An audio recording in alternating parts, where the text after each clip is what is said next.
ఈ భూమి మీద ఇన్ని రకాల జీవులు,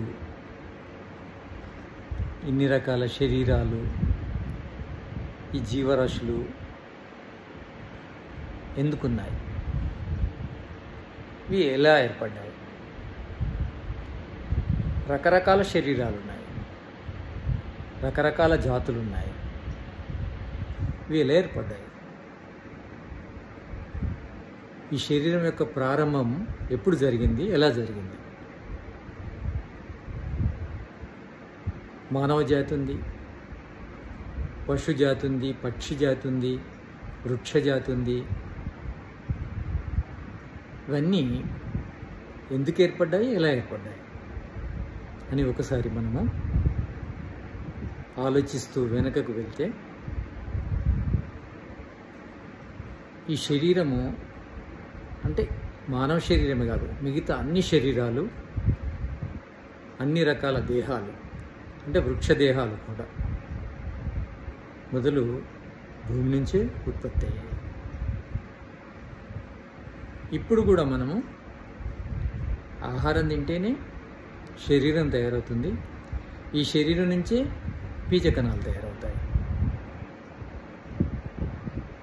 అదేవిధంగా శరీరము మొదలు భూమిలో ఎలా ఉత్పత్తి అయిందంటే,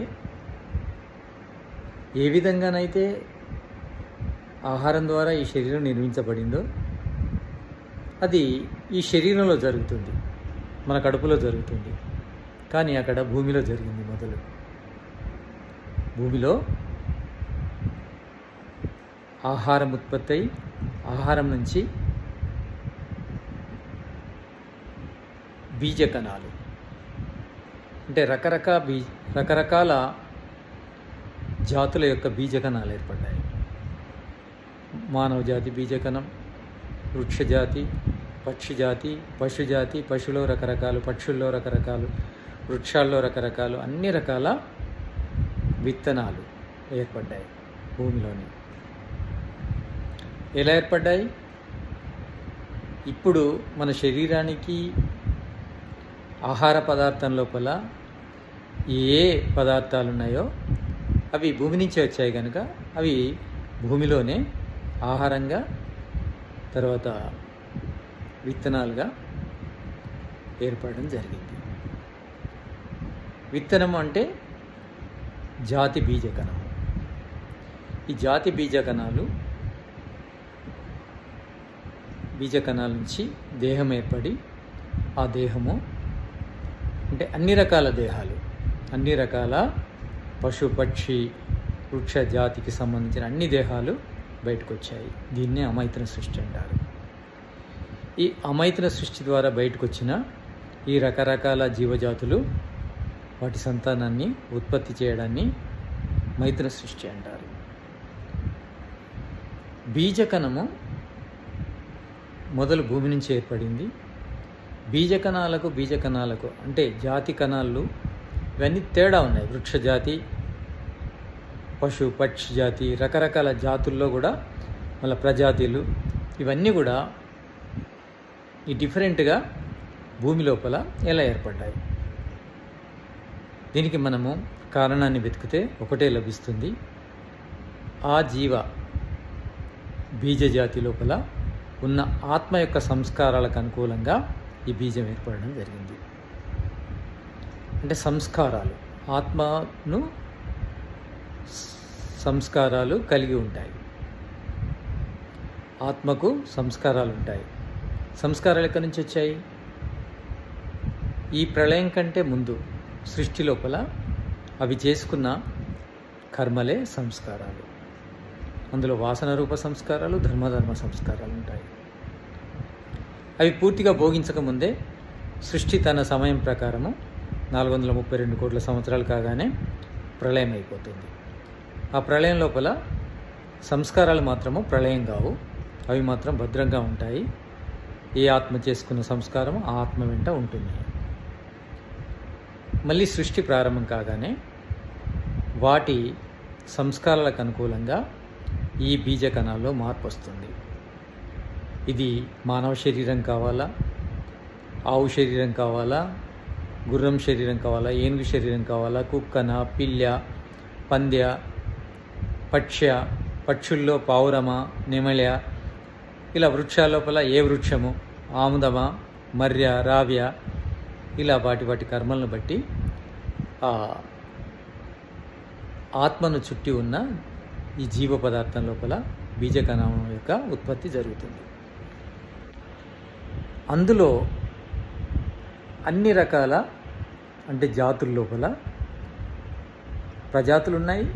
మళ్ళీ జాతి లోపల మనిషి జాతి ఉందనుకోండి, అందరు మనుషులు ఒకే రకంగా ఉండరు, రకరకాలుగా ఉంటారు. ఇందులో కూడా వాళ్ళ కర్మలను బట్టి ఏ రకమైన లక్షణాలతో మనిషిగా పుట్టాలి, ఏ రకమైన లక్షణాలతో ఆవుగా పుట్టాలి అనేది కూడా నిర్ణయం జరుగుతూ ఉంటుంది. దానికి అనుకూలంగానే ఆ బీజకణం నుంచి శరీరం ఉత్పత్తి జరుగుతూ ఉంటుంది.